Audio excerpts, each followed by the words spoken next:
welcome to this series of expert talks by NewMumLife.com. Do you really wish to be your own boss? Do you really wish to start your own venture? Then today we have with us a very special guest who is going to discuss everything about entrepreneurship. She is none other than Shilpa Bhatnagar. Shilpa ma'am is the CEO and co-founder of Evoxyz Technologies. She is a leader, a mentor with over 21 years of experience in software products and services. Currently, she is leading the Evoxyz Technologies, an organization that develops indoor and outdoor location-based solutions built on the Evoxyz in-house homegrown IoT platform Evolution 1.0. Shilpa ma'am did her BE in Computer Software Engineering from Chandigarh. Recently, she also did her executive education program that focuses on entrepreneurship from IIM Bangalore. In this session, Shilpa ma'am discusses with us how she entered into entrepreneurship and decided to start her own venture, what challenges she faced, and how you can also be your own boss. So let's get straight to Shilpa ma'am.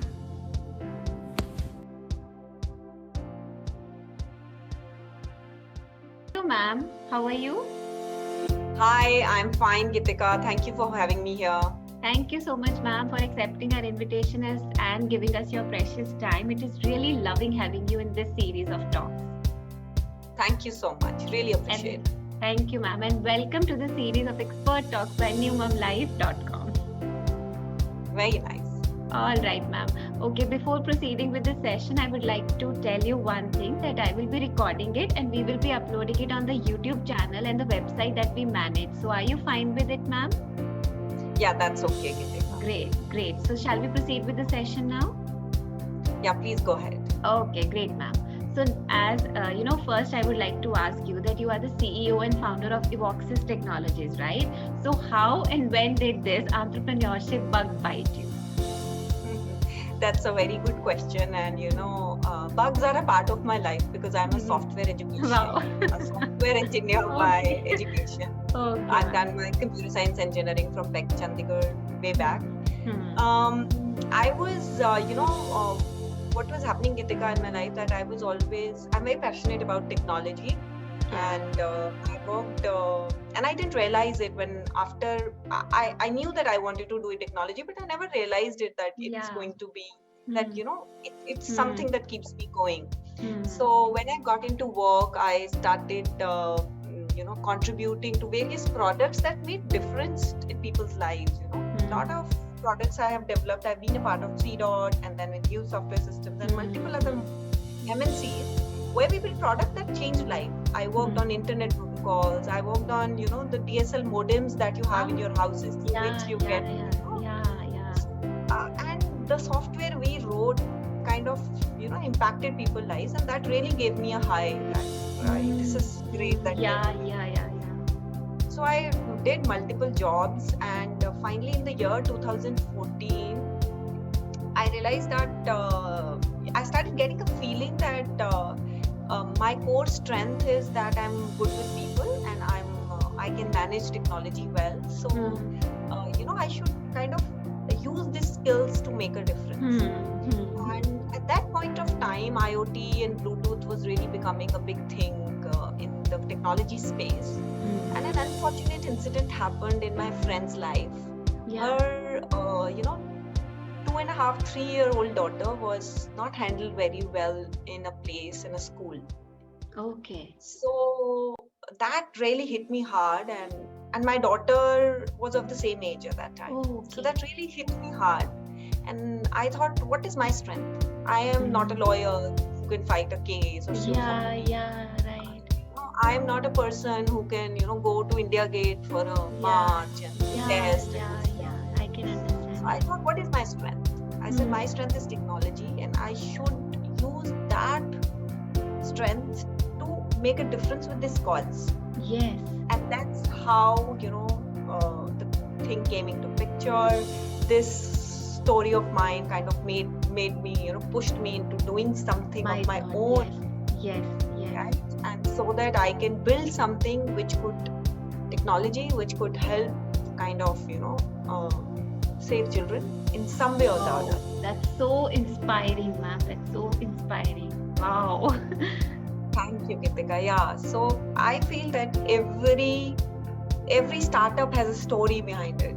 Yeah, Right? And absolutely. it's a story that touches our lives. So that's how it And came you into have picture. really Of course, touched me a lot. Like I'm getting goosebumps when I'm listening to you. So it's so inspiring. You're so encouraging, ma'am. I must tell you this thing. Wow. thank you, Gitika. Really appreciate. Thank you so much for your kind Thank you words. so much, ma'am, for sharing this with us. It's really important. Yeah. It actually will encourage many of the women who want to come out but are unable to. I mean, Yes. because So of my different just yes, yeah, absolutely. So my two pieces here, Gitika, to all the women who must be watching this interview yes, is that you should not never think that oh, I don't have those skills, oh, I don't have that, I'll not be able to. You must be having something. For example, you are good with people and you're talking to so many people around and you're bringing us on this platform where we can share ideas and thoughts. So that's something that came to your mind. So it's not that everything is not rocket science, or everything should not be that I'm good only if I can make people to go to space. No. Yes. We all have something, and just focus on that something and then try to make a difference, and you will get a deep satisfaction about it. Yes, ma'am. Yes, ma'am. You're right. All right. So thank you for sharing it. Now, can you please tell us like what kind of meetups, entrepreneurship events, or accelerators that you would recommend and that have helped you to grow? So there are. That's a very good question, Gitika. Actually, when we become entrepreneurs now, and there is a day that comes, there is a light that comes to you when you say that. And that light came to me. There was a personal incident. I went into child safety. Then I kind of rebooted my business, and I said that when I can track and trace children, why can't I track people, objects, etc. Now we are in the business of tracking and traceability. That is the line of business that we do. And there are multiple use cases that we built on top of our platform, that is tracking and traceability. Child safety is just a part of it now, but it started with that one small thing. So after based on my experience, the way I feel is that first of all, number one is to take the plunge. That is very, very difficult, and I appreciate all fellow entrepreneurs too. And if you have that kind of risk appetite and you have support of your family and friends, where the home is going to be running, right? That's very crucial, because entrepreneurship gets very tough, right? And I'm not saying people that there are people who kind of do not have a plan B. They say, okay, all out and let's do it. So if you can, then you must jump into it, because the level of satisfaction, the difference you make is completely different. Absolutely. You will die with that feeling that you've done something in life. Yeah, you're so right. Right? So that's one thing. But you will meet a lot of people in the ecosystem who will kind of, and this is a piece of advice I give to everybody, will kind of misguide you, right? Because they will be, if you meet 100 people, out of them 95 people are going to tell you that you're not doing the right thing. Okay, so number one, do not get perturbed by them. Right? Do not feel low, or do not let them decide it for you. They will always say, because they will always say ki, there is an issue, you should not go. Oh, you were making so much money, why don't you go back to your jobs? Why don't you do a full-time thing? Because India as a demography has always been a working population since the British rule. Yes, ma'am. So it's very difficult for us to get that out of our DNA. Right? Yes. So that's number one. So 95 people are going to tell you that you are not doing the right thing. Yes. So become resilient to it. That's number one. There are a lot of companies today who are doing entrepreneurship support programs as their CSR, right? Okay. They call it CSR. It's a social responsibility division that they have, right? Okay. Lots of multinational companies. We have Goldman Sachs, we have Hughes Software Systems, we have Altron, we have many of these companies are doing these support programs as. So it is always good to register with them, get through them, attend those programs with ample seriousness, and network with the people in those programs. It's always good to do that. You will meet a lot of people who will say that they're advisors in their domain. My suggestion is, do not go for an advisor who has not gone through this journey. Yes. There will be a lot of advisors you will meet who are good in, running business units, who have done a lot of things in their lives, but would not have taken the leap of faith. So they may give you some crucial guidance, but they will not be able to handhold you much because they have never experienced it themselves. Yes. This is my experience. So I generally trust more of those people who have taken the leap of faith, who have failed, who have succeeded in, they have failed in 4 startups and then the 5th one was successful. Yeah. Right? So it's always good to go to those people and kind of do that. The last bit with respect to incubators and accelerators. Yes, ma'am. Please, there are lots of them. Let's Ignite is there. Incubator is a very, very this thing. But my request there is, do actual due diligence in terms of the kind of help they can generate for you. It is not that I go to an accelerator, I go to they'll give me funding. Okay, I have to go here. No, don't do that. Do appropriate due diligence. If you need office space, if you need resources, if you need cloud support, go to an incubator who will give you all these things in free or pro bono. But if you need acceleration, if you need funding, go to think about going to angels first. Take it from family and friends, take it to one level, then go to angels. But what happens is in this journey, when you don't go to the right people, a lot of your time gets wasted. Yes, ma'am, you're right. So don't waste your time into doing these things. So do the complete due diligence of these incubators. Just don't go apply for everything. I've seen generally children who are like college pass outs and who don't want to work, but go for entrepreneurship, really get lost in this fire of. Yes. So they should not do that. And my sincere request to all the budding entrepreneurs is, do not go for funding early. Have a minimum viable product, have the revenue paying customers, and then when you think that you can grow, only then please go for funding, because you will lose a lot of part of your company to the investors. Yes, ma'am. Don't do that. So that's my thing. I don't know where I am today in terms of my success, but I have all my bootstrap funding is from family and friends. I've not gone to any external investors till date because I still feel I'm not ready. Yeah, so that's a great piece of information from your side that is really going to help many people, many children out there who would actually be seeing this interview, ma'am. So thanks a lot for that. Thanks a lot for sharing, rather. Thank you. All right. So, ma'am, next I would like to ask you that what advice would you like to give to a budding woman entrepreneur who wants to enter this kind of setup? And how one should start? Okay, very good question.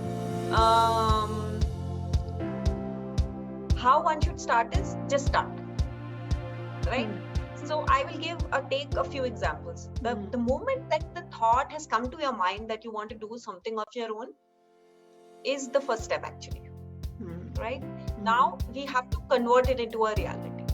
And generally, I classify women entrepreneurs into 2-3 parts. There are women entrepreneurs who are young, like who are just out of college and they plan to kind of do their own thing, etc. So the good part about them is that they have a lot of energy, right? They can do that. But the only thing is that there are our society is a little gendered, so they are certain, which is changing for the generation right now. It's radically changed, so it's a little better for them. But when it comes to women entrepreneurs who are like, in their late 20s, they're new moms, or they are in that category where children are growing up, they have a lot of home responsibilities to take care of. And then, every day morning they get up and they say that, okay, I want to start this up. But then, the child falls sick, they take them to the doctor, come back, and it's the end of the day. So this happens to a lot of, I've met a lot of women who want to start it right from home, little bit from home, but are not able to do that because they have personal commitments. And there's nothing wrong with it. They have a lot of personal commitments. Yeah. So my piece of advice to them is that you definitely should start small. Start selling that one cake from home, right? Always ask people to pay for the value you're creating, right? If there is a friend and she says, oh, you are very good in, baking cakes, your vanilla cakes are the best, then tell her, I will deliver it to your home and this is a 700 rupee bill that you have to pay. Never let anybody use your skills, your talents, the value that you're creating for free. That is the first step, right? If somebody is saying, we women are very generous. Yes. We'll say we'll bake it for free for you. Okay, And another thing, a very peculiar thing about the women friends, including myself, is that we love appreciation. We love when people appreciate us. Yes. And we can go at all levels at the cost of our business to get it. Yes, ma'am. Yeah. So my request to all these women is that always charge for the value that you're creating. And that will build your self-esteem. And that will also help people to see you in a better light, in an equal light. Yes, right? yes. That is the first step. The second thing that all my friends who are just, have sold, maybe 20 cakes in last 1 month and now are thinking how I may want to make it a full-fledged business. Can I make it? I've got, ailing parents. I've got children to look after. I'm expecting my next child. These are the challenges that we all have. Or maybe, the spouse has got a job somewhere else. It happens. It happens to all of us. Yes. So, my request to all of them is that once you're trying to go to the next level, do a complete business planning, which means that please make sure that you are trying to build a business that makes sense, that's profitable. So, generally I am taking cooking as a big example. I can move on to clothes as well. So I've seen a lot of my friends who are very good designers, right? They design clothes and they have a couple of tailors associated with them, right? They have a couple of tailors who are associated with them who will do the actual manufacturing bit. What I have seen is that they have a serious issues. They will sell, say, maybe 30 pieces in a month, and then they will realize that they have no money to pay to those tailors. And the reason is that they have not accounted for a lot of things. Have you accounted for the raw material? Have you sold a piece at profit? Just because the person said that, okay, you give me for 200 bucks, but your cost price itself was 200 bucks. 200, yes. And you never knew. And you never knew the cost price was 200 bucks. Right? So you never knew.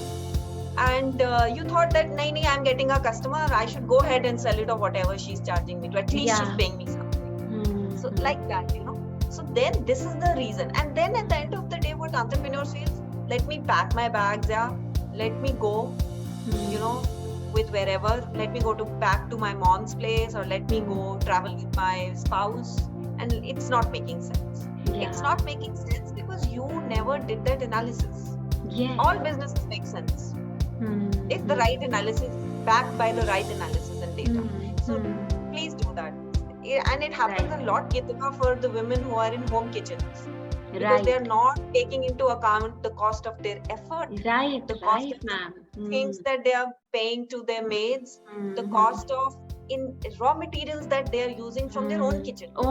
Right, ma'am. Right? So this is a very important thing that all my women friends should take into account for running their own businesses. Right, absolutely. And then there is no looking back. I don't think there is anything that will stop them from doing it well. Yeah, you're absolutely right, ma'am. So can you please tell us what kind of opportunities are that you see today for the newbies and the budding entrepreneurs? Lots of opportunities I see. And post-pandemic, the world has dramatically changed. Yes. And since the world has dramatically changed, there is a need for there are very peculiar needs that have arisen, right? The first and the foremost need is for us to be like you and me, for us to interact remotely, right?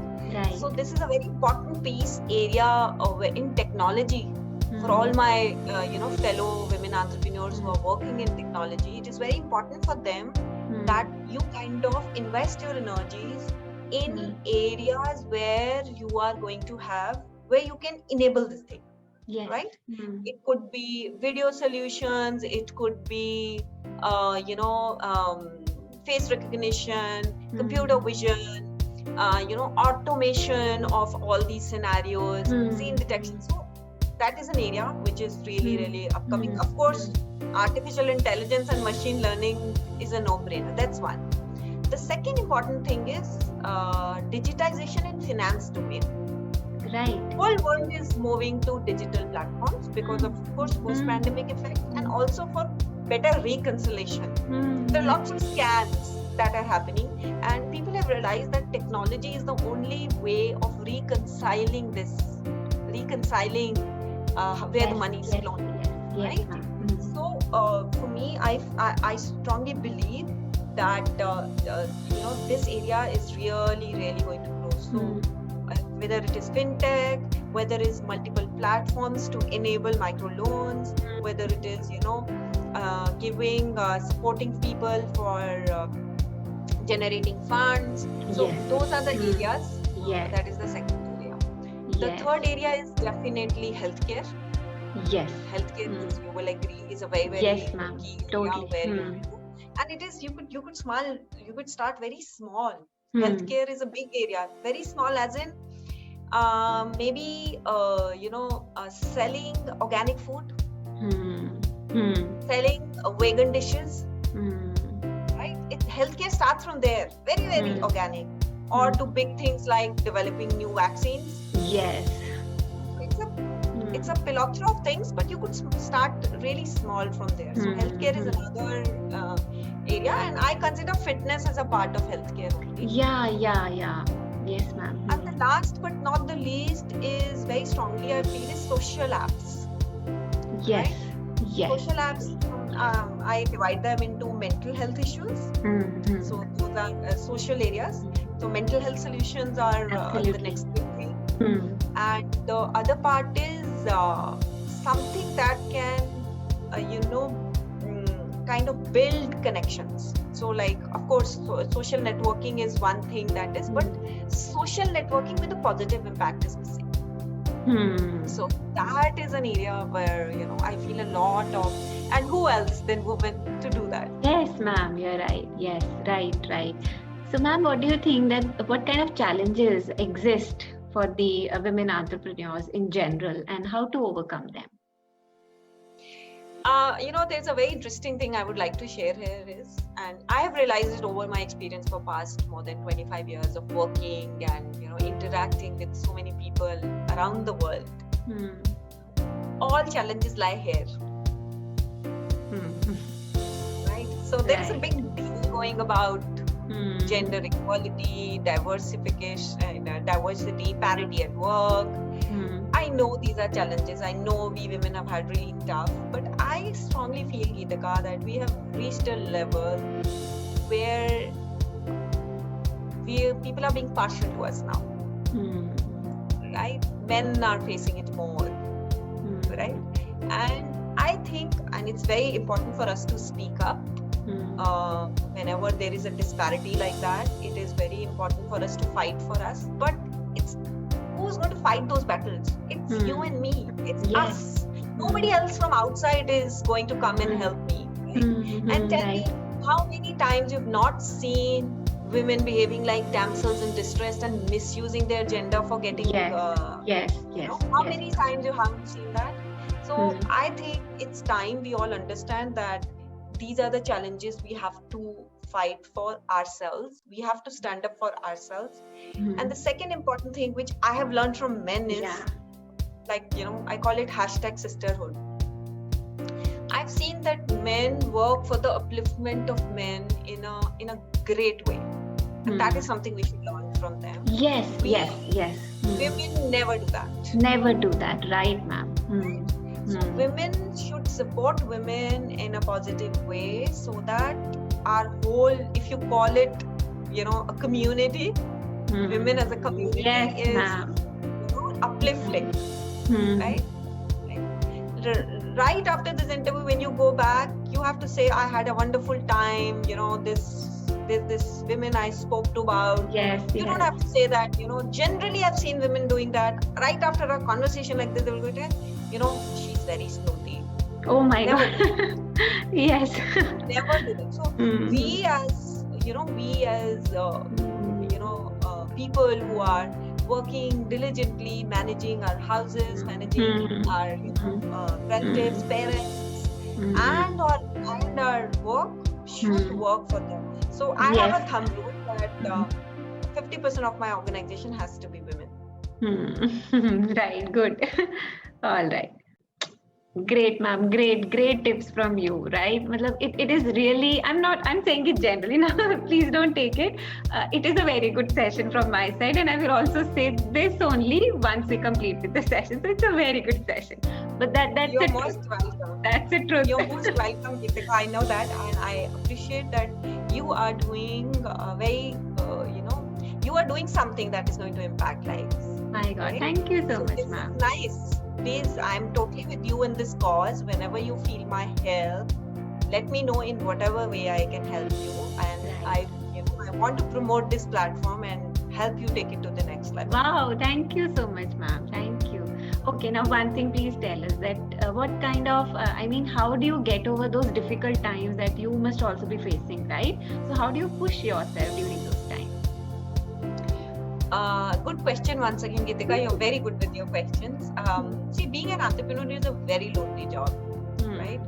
And we women are blessed with the capability of doing a lot of things in parallel. Scientifically, I don't call it multitasking, because scientifically you can never multitask. Right? So there is a single processor in your brain. So I'm a woman of science, so I don't like to say multitasking as a word. What I say is that we are amazing with the context switching. Women are very amazing. Like, I'm doing something and immediately, something else comes, I will switch to that mode very quickly and then come back to that mode very quickly. Yes, ma'am. So women are very good with that. So we are blessed, genetically blessed. We've been programmed like that. So this is something this is something that can take us really to the next level.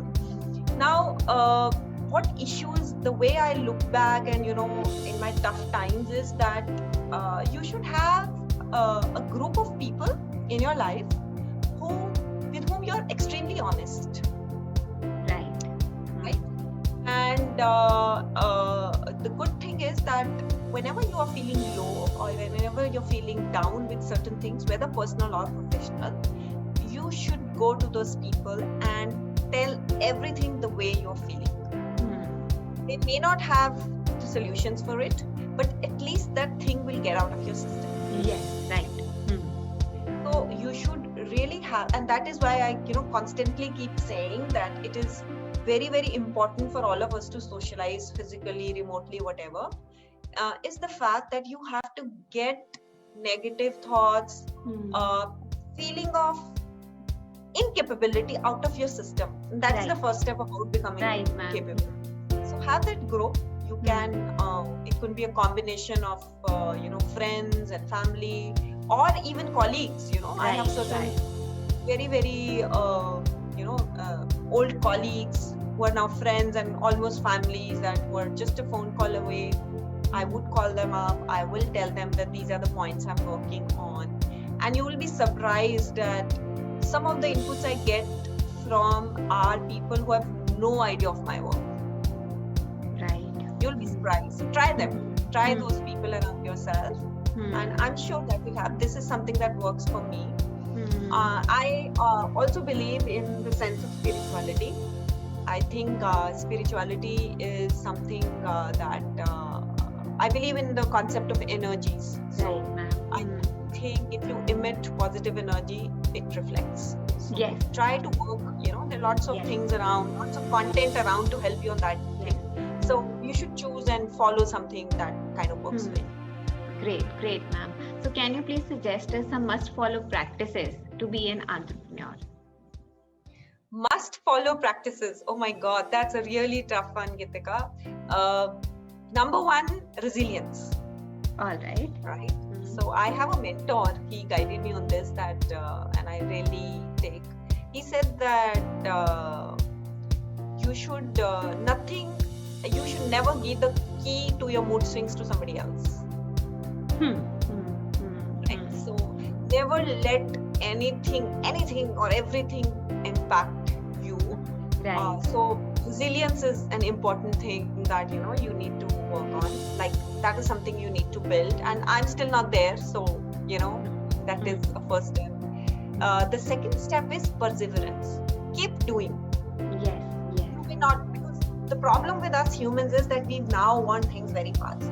Yes, we want it instantly. This exclusivity. In 3 months, my MVP is ready. 6 months, I'm able to getting investor meetings. 1 year, I get funded. Absolutely, ma'am.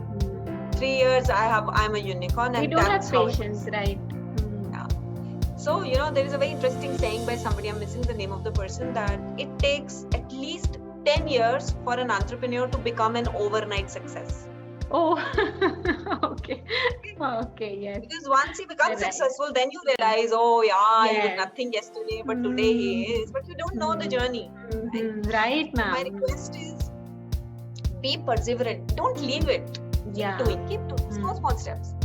Something will happen at the end of the day. And one thing that is common is that all of us are going to die. So let's kind of take it as a journey.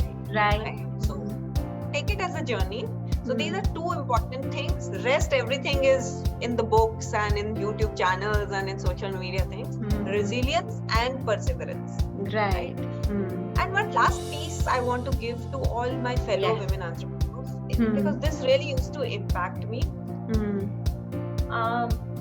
You know what, Gitika? Funding is not a parameter to judge your success. Funding is just a tool to help you grow. Right. Building a profitable organization that creates jobs for the economy is a successful business. Right.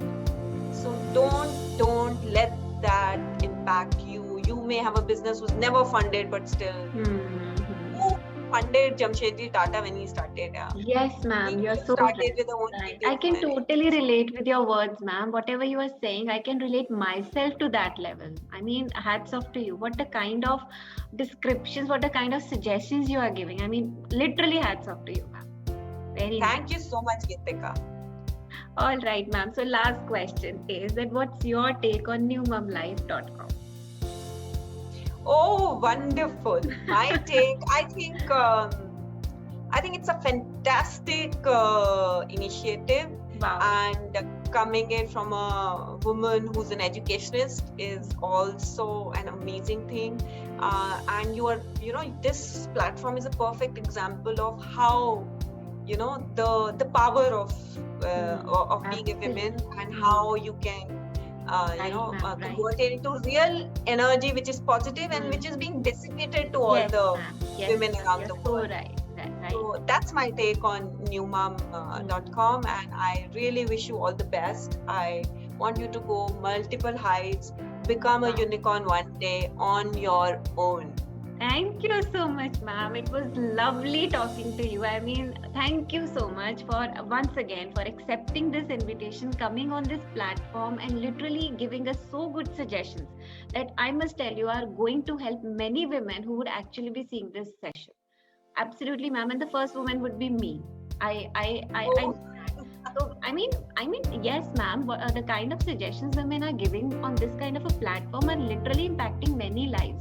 And I am getting comments on that also. I mean, so early it is for me. But yes, women are saying that they are relating to the real world. Absolutely. Absolutely. Yes, so that's so nice, ma'am. It's lovely talking to you. Thank you so much, ma'am. Most welcome, Gitika. And I'm very glad that you gave me this opportunity. I could share my experiences. and wish you all the best with your initiative and all your fellow participants. May the fire keep on burning. That's what I like to say. Thank you so much, ma'am. Thank you so much. Bye bye. Bye bye. Thank you, Gitika. Thank you, ma'am.